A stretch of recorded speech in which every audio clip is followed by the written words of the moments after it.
نحمده ونصلي على رسوله الكريم أما بعد فقد قال الله تعالى في كلامه المجيد والفرقان الحميد أعوذ بالله من الشيطان الرجيم بسم الله الرحمن الرحيم اتل ما أوحي إليك من الكتاب وقال رسول الله صلى الله عليه وسلم إن الجنة تشتاق إلى 5 نفر تالي القرآن أو كما قال النبي عليه الصلاة والسلام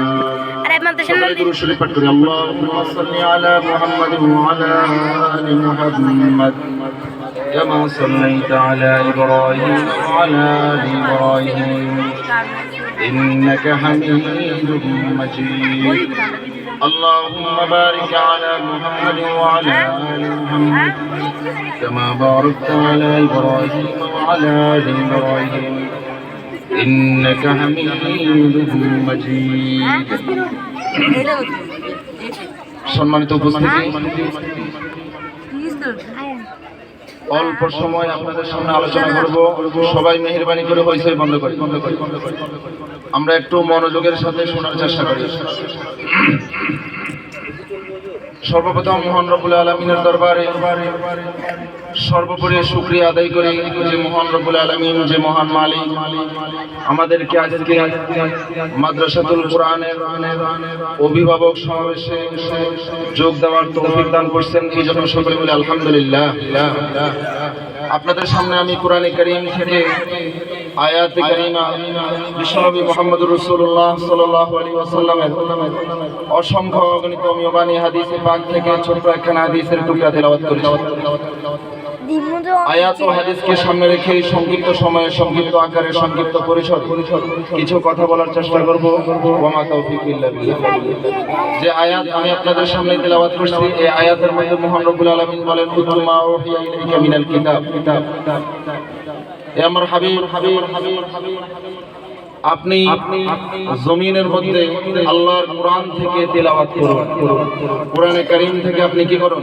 তেলাওয়াত করুন। অর্থাৎ এই আয়াতের এই অংশের মধ্যে মহান আল্লাহ তার বন্ধুকে, আপনার আমার সকলের প্রিয় নবী জনাবে মুহাম্মদুর রাসূলুল্লাহ সাল্লাল্লাহু আলাইহি ওয়াসাল্লামকে আল্লাহর কিতাব থেকে তেলাওয়াত করার নির্দেশ দিয়েছেন। সেই হিসাবে কোরআনে কারীমের তেলাওয়াত করা এটা হলো ফরজ। এটা কি ফরজ? আমরা সকলেই জানি এই কোরআনে কারীমের তেলাওয়াত এটা কোনো স্কুলে শিক্ষা দেওয়া হয় না, এটা ইউনিভার্সিটিতে শিক্ষা দেওয়া হয় না, এটা কোনো কেজি স্কুলে শিক্ষা দেওয়া হয় না। কোরআনে কারীমের তেলাওয়াত শিক্ষা দেওয়া হয় কেবলমাত্র মাদ্রাসায়। কোথায়? সবাই কথা বলেন, কোথায়? মাদ্রাসা। আলহামদুলিল্লাহ, আমরা আইসিও মাদ্রাসার অভিভাবক। সেই হিসাবে যেহেতু কোরআনে কারীমের তেলাওয়াত শিক্ষা করা, তেলাওয়াত করা এটা সকলের জন্য ফরজ, আমাদেরকেও কোরআনে কারীমের তেলাওয়াত করতে হবে। পাশাপাশি আমাদের ছেলে সন্তানদেরকেও কোরআনে কারীমের তেলাওয়াত শিক্ষা দিতে হবে। হাদিসের ভিতরে এসেছে আল্লাহর হাবিব জনাবে মুহাম্মদুর রাসূলুল্লাহ সাল্লাল্লাহু আলাইহি ওয়াসাল্লাম বলেন 5 প্রকারের মানুষের জন্য বেহেশত অধীর আগ্রহে অপেক্ষা করে। সুবহানাল্লাহ। কয় প্রকারের মানুষের জন্য? সবাই কথা বলেন, কয় প্রকারের মানুষের জন্য? 5 প্রকারের মানুষের জন্য আল্লাহর জান্নাত অপেক্ষা করে। এর ভিতরে একটা হলো তালিল কোরআন। যারা জমিনে আল্লাহর কোরআন থেকে তিলাওয়াত করে তাদের জন্য আল্লাহর জান্নাত অপেক্ষা করে। সুবহানাল্লাহ। আরেক হাদিসের ভিতরে এসেছে আল্লাহর নবী বলেন খায়রুকুম মান তাআল্লামাল কুরআনা ওয়া আল্লামা। এই জমিনের মধ্যে সবচেয়ে শ্রেষ্ঠ কারা? যারা আল্লাহর কোরআনের তেলাওয়াত শিখে এবং শিখায়। যারা আল্লাহর কোরআনের তিলাওয়াত শিখে এবং শিখায়, আসমানের নিচে জমিনের উপরে তাদের চাইতে শ্রেষ্ঠ আর কেউ নাই। তাহলে আপনার আমার বাচ্চা হইতে পারে ছোট, হইতে পারে খুব বেশি জ্ঞান নাই, কিন্তু হাদিসের ভাষায় এই ছেলেগুলা আসমানের নিচে জমিনের উপরে সর্বশ্রেষ্ঠ মানব। এদের জন্য সমুদ্রের মাছ থেকে নিয়ে গর্তের পিপিলিকা পর্যন্ত প্রত্যেকটা মাখলুক আল্লাহর কাছে মাগফিরাতের দোয়া করতে থাকে। এমনকি হাদিসের মধ্যে আসছে তালিবুল ইলম যারা কোরআন শিখে, কোরআন শেখায়, তারা যখন রাস্তা দিয়ে বাইর হয় তাদের সম্মানে ফেরেশতারা নূরের পর পর্যন্ত বিছায়া দেয়। এত সম্মান তাদের, অথচ দুনিয়ার মানুষের কাছে তাদের কোনো সম্মান নেই। আমরা কোরআন ওয়ালাদেরকে সম্মান দিতে জানি না, হাদিস ওয়ালাদেরকে সম্মান দিতে জানি না। আসলে আমরা সম্মান দেয়া এবং না দেয়াতে কিচ্ছু যায় আসে না। যাদের সম্মান দিয়েছেন কে? আল্লাহ। যাদের সম্মান স্বয়ং আল্লাহ দিয়েছেন তাদের সম্মান দুনিয়ার মানুষ দেখ আর না দেখ এতে কিছু যায় আসে না। সম্মান বাড়িয়েছেন কে? আল্লাহ। হাদিসের ভিতরে আসছে আল্লাহর নবী বলেন, বলেন নবী সাল্লাল্লাহু আলাইহি ওয়াসাল্লাম, কুল আলিম,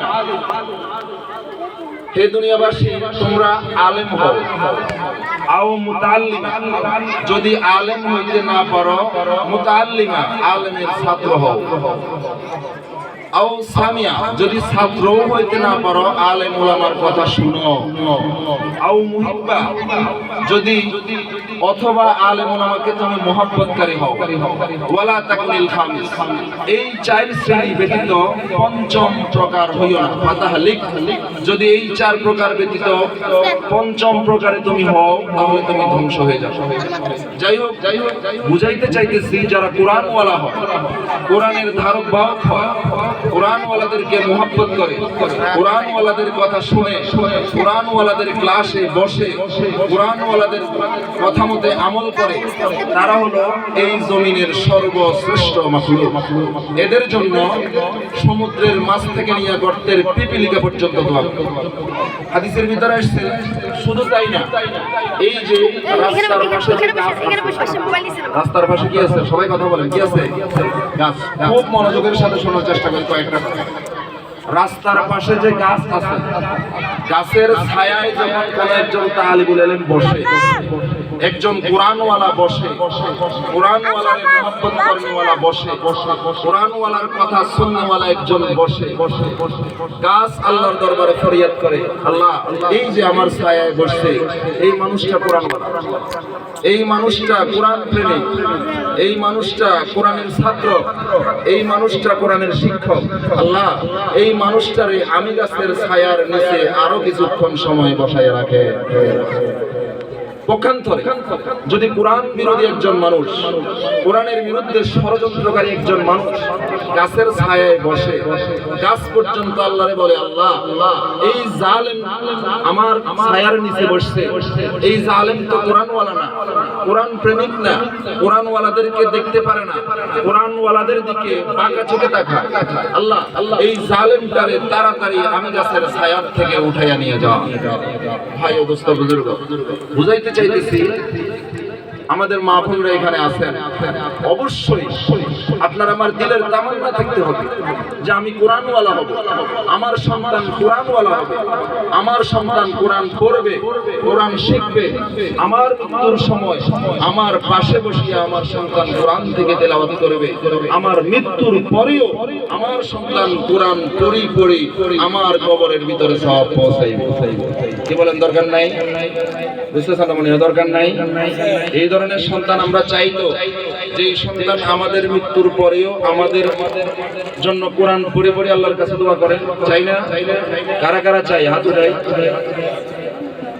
মনে কষ্ট, হাত উঠাইতে মনে কষ্ট। কারা কারা চাই? আলহামদুলিল্লাহ। আল্লাহ আমাদেরকে এমন সন্তান দান করুক যেই সন্তান আমাদের মৃত্যুর পরেও কোরআন পড়ে আমাদের কবরের ভিতরে সওয়াব পৌঁছায়। কিতাবের ভিতরে আসছে একজন আল্লাহর ওলি কবরস্থানের পাশে দিয়ে যায়। খুব মনোযোগের সাথে শোনার চেষ্টা করব। আমি কিন্তু আবার সবক নিব, সবকটা আবার নিব। কি বলবো? মনোযোগ দিয়ে শুনুন। এক আল্লাহর ওলি কবরস্থানের পাশ দিয়ে যায়, যাওয়ার সময় সাধারণত ন্যাচারালি আমরা যেটা করি আর কি, যে কবরস্থানের পাশ দিয়ে যাওয়ার সময় কার কথা স্মরণ হয়? বুঝতেছি না, কার কথা স্মরণ হয়? আল্লাহর কথা স্মরণ হয় না? মরণের কথা স্মরণ হয় না? দিলটা একটু নরম হয় না? স্বাভাবিক স্বাভাবিক সবার বেলা।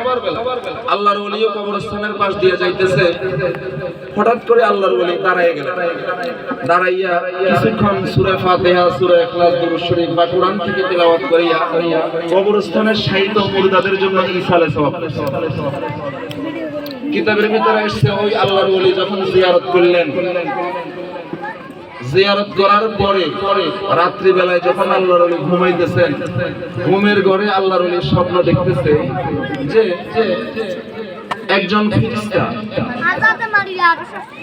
ত্রাণের প্যাকেটের মতো নেকির প্যাকেট নিয়ে, ত্রাণের প্যাকেট ছিলেন না, এই যে বন্যার সময় ত্রাণ দিছে না, প্যাকেট ভর্তি ত্রাণ দিছে না, ত্রাণের প্যাকেটের মতো নেকির প্যাকেট নিয়ে ত্রাণ বিতরণের মতো কবরস্থানের মধ্যে আসিয়া নেকির প্যাকেট বিতরণ করতেছেন। কি বিতরণ করতেছেন? বুঝতেছেন না? কি বিতরণ করতেছেন? নেকির প্যাকেট। পুরা কবরস্থান থেকে সবগুলা মুর্দা উঠিয়া সারিবদ্ধভাবে লাইনে দাঁড়াইয়া ফেরেশতার হাত থেকে ত্রাণের প্যাকেটের মতো নেকির প্যাকেট নিতেছে। ওই আল্লাহর ওলি পুরা কবরস্থান ঘুরিয়া দেখতেছে কবরস্থানের কোথাও আর কোনো মুর্দা নাই, সব মুর্দা জমিনে লাইন ধরে কি নিতেছে? প্যাকেট নিতেছে। এখানে যেমন পাম্পের মোড়ে যদি ত্রাণ বিতরণ হয়, কেউ কি এখানে থাকবে? বুঝতেছেন না? থাকবে? সবাই কোথায় দৌড় দিবে? প্যাকেট নেওয়ার জন্য দৌড় দিবে না? ঠিক তেমনি ভাবে কবরস্থানেও আর কোনো মুর্দা নাই। আল্লাহর ওলি বলেন, আমি আশ্চর্য হয়ে গেলাম, যেখানে পুরো কবরস্থানে কোনো কবরে কোনো মুর্দা নাই, দেখলাম একটা কবরে একটা মহিলা, উনি কবর থেকে উঠেও নাই, লাইনেও দাঁড়াই নাই, ফেরেশতার হাত থেকে নেকির প্যাকেটও নিতেছেন। আশ্চর্য হয়ে গেলাম, বললাম, মা, সবাই এই কবরের মধ্যে সবার একটা জিনিস প্রয়োজন, সেটা কি? কি বলেন? কবরের মধ্যে কিসের প্রয়োজন? টাকা পয়সার প্রয়োজন? বুঝতেছেন না? টাকা পয়সার প্রয়োজন? কিসের প্রয়োজন? নেকির প্রয়োজন। কারণ একটা নেকি থাকলেই তো কবরে কি শান্তি। মা, সবাই লাইনে দাঁড়াইয়া নেকির প্যাকেট নিতেছে, আপনি কবর থেকে উঠলেনও না, নেকির প্যাকেটও নিতেছেন না, আপনার কি নেকির দরকার নাই? ওই মহিলা কি উত্তরটা দিলেন? আল্লাহু আকবার। ওই মহিলা বলতেছে, শোনো শোনো শোনো, দুনিয়া থেকে বিদায় নেওয়ার আগে আমি একটা কোরআনওয়ালা সন্তান দুনিয়াতে রাখি আসছিলাম। সুবহানাল্লাহ। দুনিয়া থেকে বিদায় নেওয়ার আগে অনেক কষ্ট করে কোরআনওয়ালা একটা সন্তান আমি জমিনে রাখি এসেছি, যার কারণে আমার সন্তান প্রত্যেকটা দিন কোরআন পড়িয়া পড়িয়া পড়িয়া পড়িয়া আমার কবরের ভিতরে সওয়াব পৌঁছায়। আমি কবরের ভিতরে শুইয়া শুইয়া আমার সন্তানের কোরআনে কারীমের তিলাওয়াতের সওয়াব পাইতে থাকি, যার কারণে ফেরেশতাদের সামান্য নেকির প্যাকেটের প্রতি আমার কোনো লোভ নাই। এই জন্য আমি লাইনে দাঁড়াই না। কি বুঝলেন? কি বুঝলেন? আল্লাহর ওলি বলেন, বুঝলাম। কিতাবের ভিতরে আসছে কিছুদিন পর ওই আল্লাহর ওলি ওই কবরস্থানে ওই জায়গায় দাঁড়াইয়া আবার আগের মতো কবর জিয়ারত করলেন। রাত্রি বেলায় আবার স্বপ্ন দেখলেন যে আগের মতো সবাই লাইনে দাঁড়াইয়া ত্রাণ বিতরণের লাইনের মতো ত্রাণের প্যাকেটের মতো নেকির প্যাকেট ফেরেশতার হাত থেকে নিতেছে। তবে আজকের অবস্থা একটু ভিন্ন। আজকের অবস্থা একটু ভিন্ন। যে প্রথম দিন যে মহিলাটা কবর থেকে বাইর হয় নাই, লাইনেও দাঁড়ায় নাই, প্যাকেটও নেয় নাই, আজকে সবার আগে ওই মহিলাটা লাইনের ভিতরে ধাক্কাধাক্কি করতেছে। কি ব্যাপার মা? প্রথম দিন দেখলাম আপনি কবর থেকে উঠলেন না, লাইনেও দাঁড়াইলেন না, নেকির প্রতিও আপনার লোক নাই, অথচ আজকে দেখি আপনি সবার আগে লাইনের মধ্যে ধাক্কাধাক্কি করতেছেন। ঘটনাটা কি? এই প্রশ্ন করতেই মহিলা দুই চোখের পানি ছেড়ে দিয়ে হাউমাউ করে কান্না শুরু করে দিচ্ছে আর বলতেছে, বাবা, প্রথম দিন যখন দেখলা তখন আমার কোরআনওয়ালা সন্তান জমিনে ছিল, প্রত্যেকটা দিন আমার কোরআনওয়ালা সন্তান কোরআন পড়িয়া পড়িয়া আমার কবরের ভিতরে সওয়াব পৌঁছাইতো, যার কারণে ফেরেশতাদের সামান্য নেকির প্রতি আমার লোভ ছিল না বিদায়